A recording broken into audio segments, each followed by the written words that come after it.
Hey everybody, welcome to Serenity Art Space. My name is Lou. I'll be your host for these videos.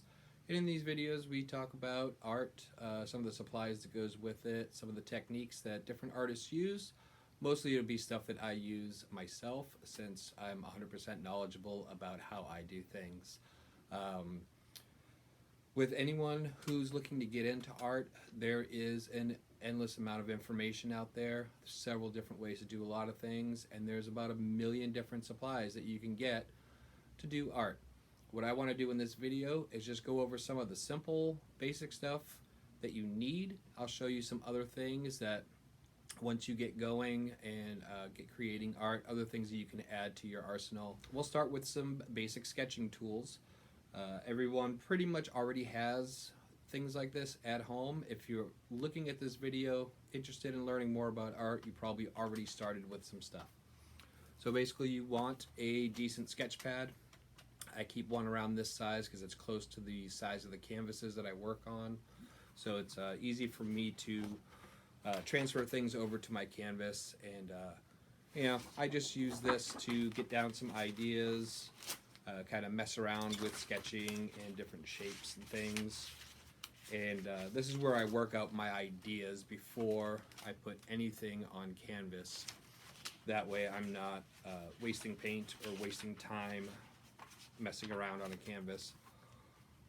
The difference between a sketch pad and a drawing pad is the quality of the paper. With sketch pad, usually it's less quality, less archival, thinner paper. This is more for sketching and just getting ideas down.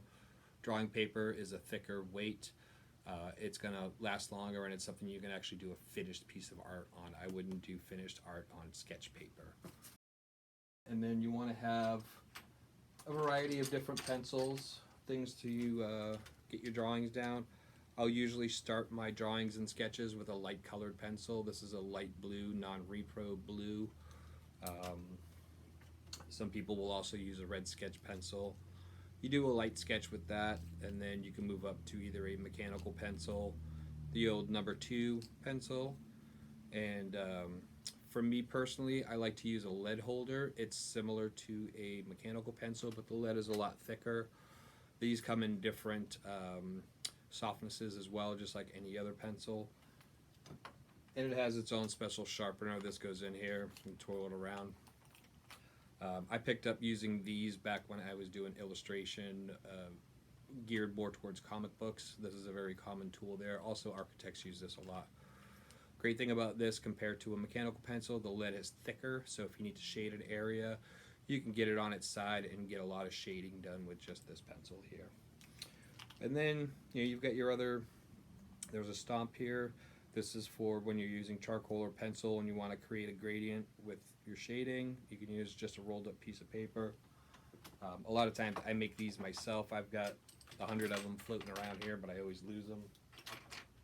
So there's some pencils, a little variety of erasers. There are different types than this. Will usually actually use this art gum eraser a lot. It kind of crumbles when you erase, so it's softer and it doesn't tear up your canvas or paper a lot.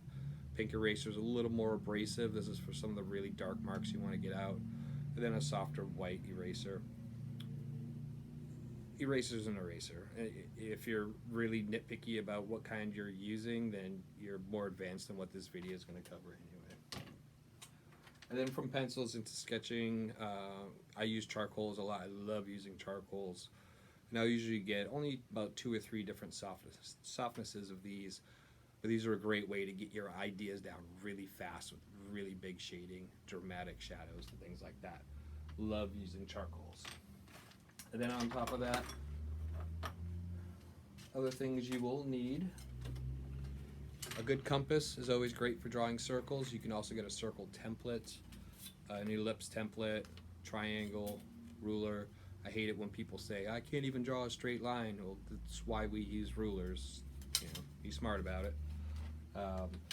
These tools you really don't need to have, but they are nice once you start getting into more technical work, and you want your designs to be a lot more professional looking. Use the tools that are available.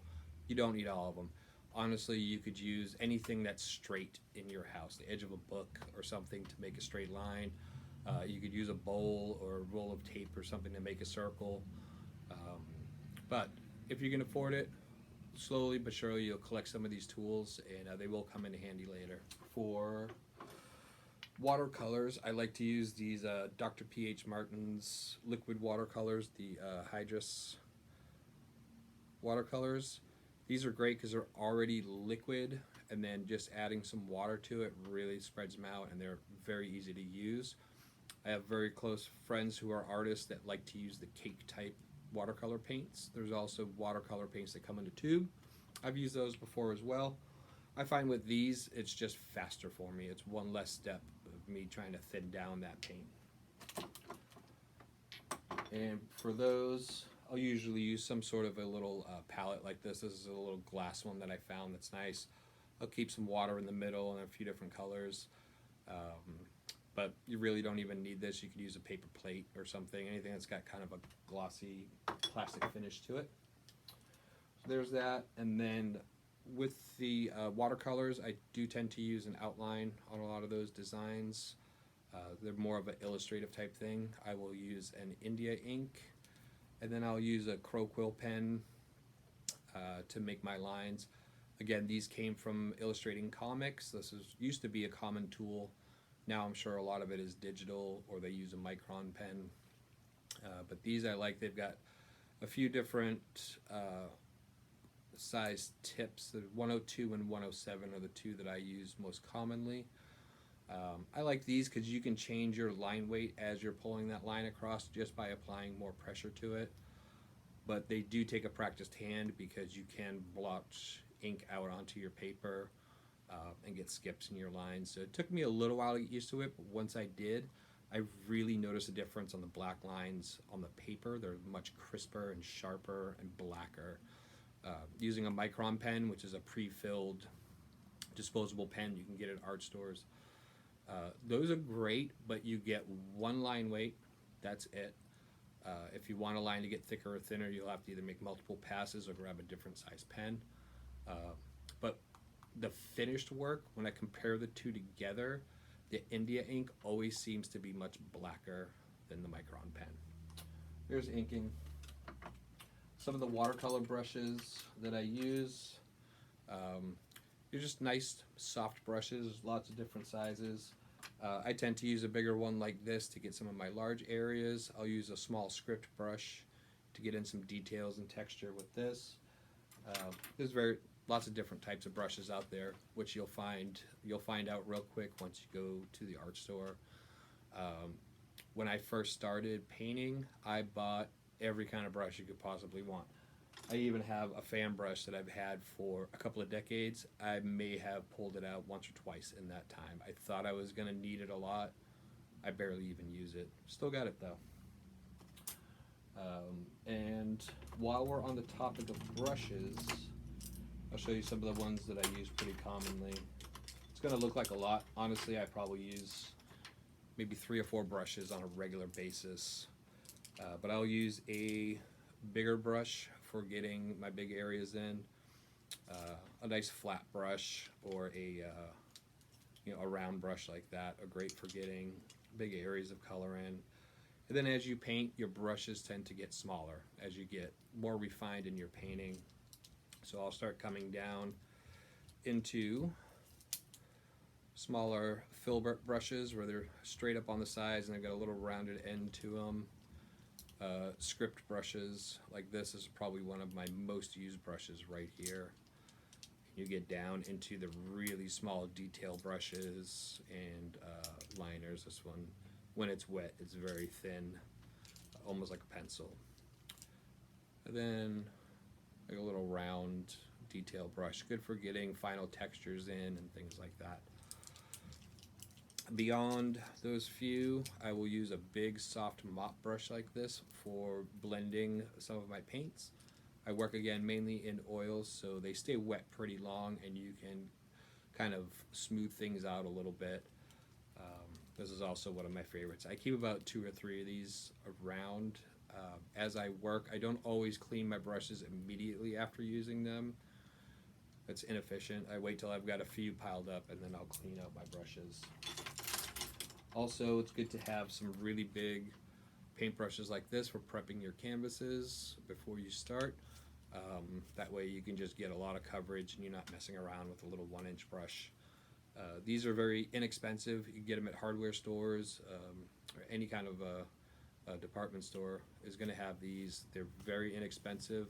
I still will take care of them to try to get as much use out of them as possible. I don't like disposable things that could get thrown out. I like to reuse things as much as possible. And then in the brush arsenal, though it's not a brush, is a good palette knife. You're going to use these for blending, mixing paints on your palette. Some people will actually also paint with this. You can get really cool texture effects by dragging it across your canvas. A good palette brush palette knife is a great thing to have. This is just a cheap plastic one. You can get them in metal. They got nice wood handles and stuff. I keep it simple with my supplies. And then, again, reusing things. I'll save old tuna cans, things like that, soup cans, bigger ones for soaking my brushes in. These reusable, you don't have to buy anything. You can clean them. Sometimes I let them go a little too far and they get really caked with oil paints, and I will eventually toss them out. Saves you money, and you're also keeping a lot of stuff out of the landfill, at least for a while longer. From that, you want to have some good towels and rags to clean your brushes off as you're working, clean your hands off. They are washable, but again, you're not throwing things in the garbage if you wash them. Using oils, though, these tend to get pretty crusty and pretty loaded up with paint. So I'll use them as long as I can. Try to wash them as many times as I can, but eventually you get to a point where they're just not washable anymore, and I will toss them out after that. Oil paints, since I've been talking about that a lot, is what I tend to use. Lately I've been using these Grumbacher paints. I really love them. The oil content in them is really nice, so they believe this, it says professional, but I bet there's a level above this. So I think this is kind of just above middle of the road. These are fantastic paints. Before that and currently I still use the Winsor & Newton oil paints. If you're first starting out, definitely use the beginner type paints. Once you get used to it, you move up to the next level quality of paints, you will notice a huge difference. And I have a couple of tubes of their ultimate, high level professional paints. It's amazing. I wish I could afford to buy an entire set of all of those. I would use them every day. So with some oil paints, you'll want paint thinner. I tend to use odorless mineral spirits. A lot of these solvents, you can find them odorless, which is nice if you're working in a small space. You're not getting overwhelmed with fumes. Linseed oil. In my next video, I believe in my next video, maybe the one after, I talk a bit about linseed oil. That I used to use it. I don't really anymore. I use some on some paintings to show you guys why you can use them, why you can use it. I tend not to anymore, but this is something you might want to mess around with in the beginning when you're trying out some painting. All right. I keep some workable fixative around. This is great for preserving your sketches, pencil sketches and things like that. It kind of locks in that graphite powder so that it doesn't smudge, and if you're painting over that, it doesn't pick up that graphite, mess up your paints. Moving right along, we'll get into acrylics. I keep very basic, cheap acrylics around. I use these to prep my oil paintings, to do an underpainting sometimes, and then I paint my oils right over it. So I don't see why I should spend money on a high quality acrylic, since it's not really going to be seen by anyone. With acrylics, you'll want to use water as your solvent. I keep a big old can here. This is for when I'm painting acrylics. It's got a bunch of water in it. You can wash your hands and your brushes off with some soap and water very easily with acrylics, as long as you don't let it dry for a really long time. Acrylics will dry into an acrylic, which is a plastic. It's very hard to get off. So if you are using acrylics, you're going to want to make sure that you wash those brushes At least soak them when you're done using them if you're still painting but not using those brushes. But once you're done, you'll want to get those washed pretty quickly. So I use these very inexpensive little palettes that you can get pretty much anywhere. This is what they look like once you start painting on them. One of the nice things about acrylics is when they do dry on here, it's very easy to just peel that off once it's dried, and that's why my acrylic palettes tend to look a little messy after a while, because I know I can just peel those off and drop some paint in there.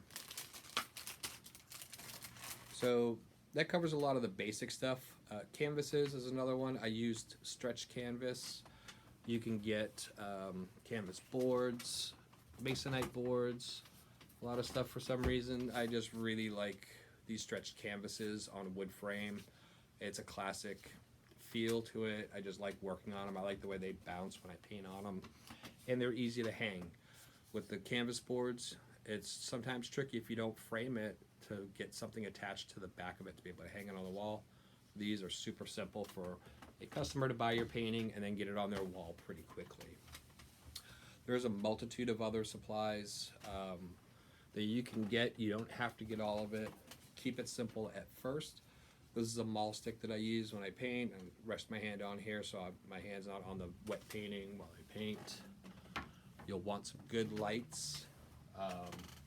Got a whole stacks of reference books here, which is great to have if you're painting specific things. Great to look at a photograph to be able to get an idea for its structure and shape. I also keep a hair dryer around for drying my paints in between layers. Also, when I do my acrylic underpainting, acrylic dries pretty fast. If I want it to dry faster, I just hit it with that. So that covers a lot of the basics. This intro video really is just to get you familiar with some of the supplies. As I post more videos, I will break everything down into little bits. I'll do separate videos on sketching and drawing, oil painting, acrylics, watercolors, even digital art. I do most of my art for my day job, which is a tattoo artist. I do 100% of that on my iPad with a program called Procreate. I'll do some episodes on digital art, the different tools that I use, and the methods I do to get through my workflow. So that's it for this video. This is actually a reshoot of the first video that I posted, which I ended up making 2 videos because I forgot a lot of things. I wanted to clean this one up and get it on par with the other few videos that I've posted. If you liked it, please hit the like button. That means a lot to me, and it also helps YouTube know that I'm getting some viewers and they're liking what I'm putting up there. Subscriptions are amazing. I'd like to get a good amount of subscribers going so that I can grow this channel and hopefully make it a source of income for me in the future. And share if you liked what you saw here and you know some artists or someone in your family that would enjoy some of these videos and benefit from them. Go ahead and share that to them as well. So thanks for stopping by, and I'll see you on the next video. Thanks.